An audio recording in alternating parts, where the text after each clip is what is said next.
Seterusnya kita ke Sarawak. Kementerian Pendidikan telah menyerahkan bidang kuasa kepada Jabatan Pendidikan Sarawak untuk kelulusan projek yang dibiayai kerajaan negeri. Itu antara paparan dari Bumi Kenyalang hari ini. Langsung saja bersama Bunga Win di Kuching. Silakan Bunga. Baik Sahi, terima kasih. Kementerian Pendidikan Malaysia KPM semalam telah menyerahkan bidang kuasa kepada Pengarah Jabatan Pendidikan Sarawak JPN untuk meluluskan projek yang dibiayai oleh kerajaan negeri. Selain itu, bidang kuasa juga diberikan kepada Pengarah JPN Sarawak bagi projek-projek lain yang tidak dibiayai oleh Kerajaan Sarawak tetapi dengan persetujuan terlebih dahulu oleh Kementerian Pendidikan, Inovasi dan Pembangunan Bakat MEITD. Penyerahan tersebut disaksikan Menteri Pendidikan Malaysia Fadlina Siddiq bersama Menteri MEITD Datuk Seri Roland Sagawiin di Kuching semalam selepas perbincangan Jawatankuasa Tindakan Bersama Pembangunan Pendidikan.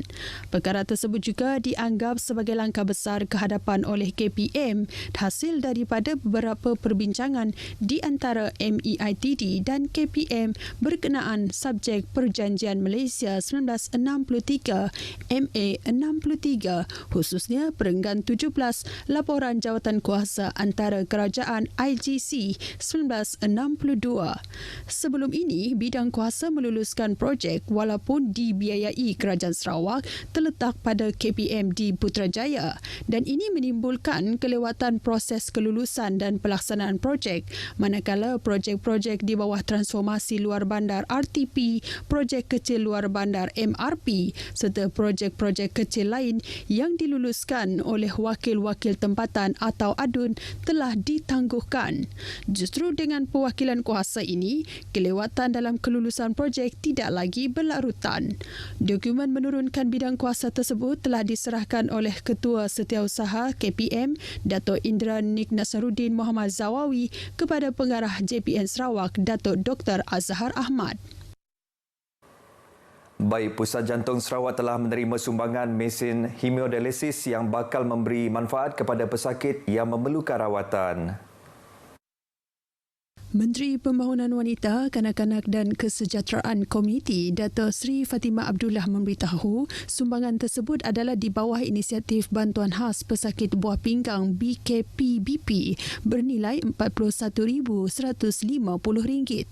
24 mesin hemodialisis akan diserahkan kepada 14 buah kesihatan di seluruh negeri termasuk 2 di Hospital Lundu, 1 di Hospital Serian, manakala hospital di Betong, Bintulu dan Mukah masing-masing akan menerima 3 mesin. Jelasnya, klinik kesihatan Debak serta hospital di Seratok, Kanawit, Dalat dan Limbang akan menerima 1 mesin hemodialisis masing-masing, manakala klinik kesihatan Tatau serta hospital di Lawas dan Sarike masing-masingnya akan menerima 2 mesin. Beliau berkata demikian pada majlis penyerahan mesin hemodialisis di Pusat Jantung Sarawak semalam. Menurutnya, BKPBP merupakan inisiatif kerajaan negeri untuk membantu meringankan beban pesakit buah pinggang di Sarawak. Katanya lagi, bantuan mesin hemodialisis tersebut dapat membantu dalam menampung keperluan sedia ada berikutan pertambahan bilangan pesakit yang menjalani rawatan di Pusat Jantung Sarawak. Pada majlis tersebut, Datuk Seri Fatimah telah menyerahkan sumbangan mesin hemodialisis itu kepada Pengarah Pusat Jantung Sarawak, Dr. Muhammad Asri Rifin. 16 warga asing ditahan menerusi beberapa operasi yang dijalankan Unit Penguatkuasa Imigresen Miri di sekitar Bandaraya Miri Rabu lepas. Jabatan Imigresen Malaysia Sarawak menerusi kenyataan di Facebook berkata, operasi yang digelar Op Selera, Op Belanja, Op Gegar dan Op Sapu dijalankan di kawasan perumahan, premis-premis makanan dan pusat refleksologi. Warga asing tersebut ditahan di bawah Seksyen 6-1-C dan Seksyen 39-B Akta Imigresen 1959 Palang 63. Sementara itu, 8 warga asing turut ditahan menerusi Op Selera dan Op Skutip yang dijalankan bahagian penguatkuasa Imigresen Kuching di Bandar Serian Selasa lalu. Warga asing tersebut ditahan kerana telah melakukan pelbagai kesalahan di bawah Akta Imigresen 1959 Palang palang 63. Beberapa lokasi seperti premis makanan dan terminal bas telah diperiksa bagi mengesan kehadiran warga asing yang bekerja tanpa pas yang sah. Dalam perkembangan berkaitan, seramai 33 tahanan warga Indonesia telah dihantar pulang ke negara asal semalam menerusi program pemindahan ke negara asal warga negara Indonesia. Tahanan tersebut terdiri daripada 25 lelaki dan 8 wanita. Kesemua mereka telah melakukan pelbagai kesalahan di bawah Akta Imigresen 1959 palang 63 dan Peraturan-Peraturan Imigresen 1963 dan telah selesai menjalani tempoh tahanan dan hukuman di Depot Imigresen Semuja di Serian. Program tersebut melibatkan kerjasama Pos Lintas Batas Negara Intikong dan Konsulat Jeneral Republik Indonesia di Kuching. Proses pemindahan bermula pada pukul 9 pagi dan melalui pintu masuk Kompleks Imigresen, Kastam, Kuarantin dan Keselamatan ICQS Tebedu.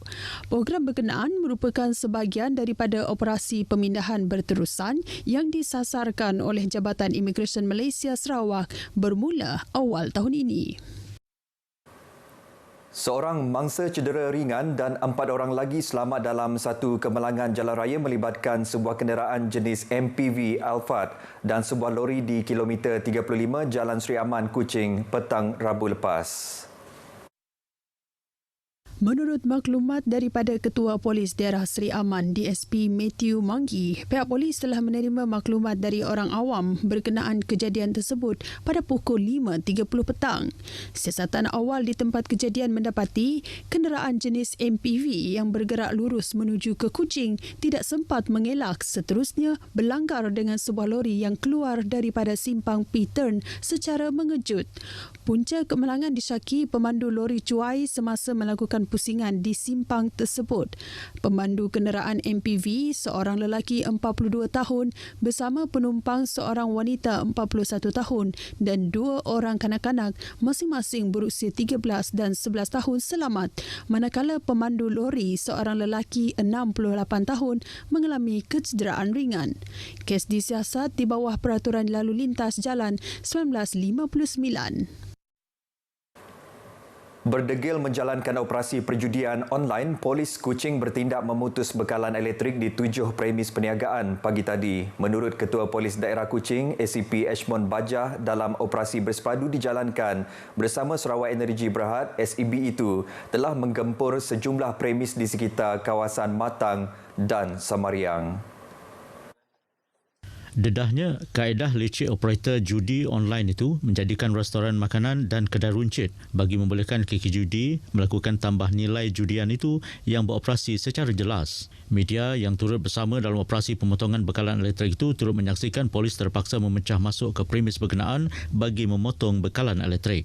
Pemotongan itu dilakukan mengikut kuasa di bawah Seksyen 21A Akta Rumah Judi Terbuka 1953. Di bawah peruntukan itu, mana-mana premis tidak boleh disambung semula kecuali mendapat kebenaran bertulis dari Ketua Polis Daerah. Ia bagi mengekang aktiviti perjudian di bandaraya ini. Dedah ACP Ashmon lagi, dari 2021 hingga awal tahun ini, pihaknya telah melakukan sejumlah 233 operasi pemotongan elektrik di sekitar bandaraya Kuching. Baik saudara, perkongsian itu tadi mengakhiri perkembangan berita dari Sarawak. Dari sungai hingga segara, Palestin pasti merdeka. Kembali kepada Sahi untuk berita seterusnya. Sahi, silakan.